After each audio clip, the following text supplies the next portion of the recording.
dalam hukum Islam yang dianut mazhab Syafi'i itu anjing tetap najis. Ya sudah najis ya najis, tapi ada mazhab lain yang mengatakan tidak najis. Tapi tidak usah ngurmat anjing, geger nanti kalau rektor kampus punya anjing. Tapi ilmu itu bagus untuk kelangenan kadang. Andai kan tidak ada mazhab Malik, maka kita kesulitan menceritakan Ashabul Kahfi yang hewan piaraannya itu anjing. Tapi misalnya anjing disucikan, kita juga nanti susah menjelaskan hadis Nabi malaikat itu tidak masuk rumah yang di situ ada apa? Anjing. Maka ilmu itu, makanya kata Imam Sa'roni, sebagian ilmu itu memang kelangenan, tapi nggak boleh jadi praktek. Tapi harus ada. Misalnya begini, contoh paling gampang.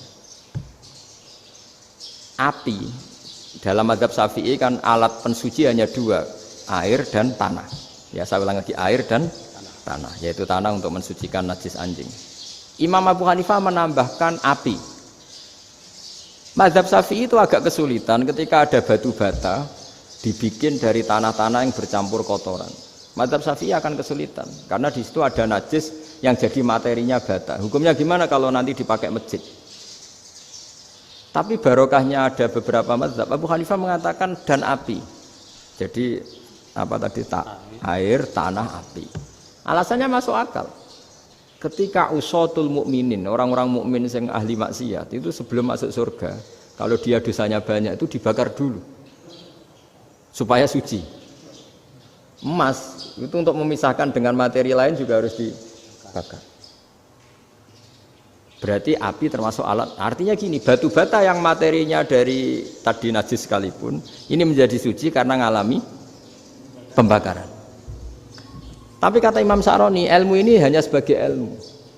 Jangan sampai kalau kamu mau wudhu gak ada air terus membakar diri lah, ini ribet kan. Jadi ilmu itu sebagian memang untuk kelangenan. Karena kita butuh.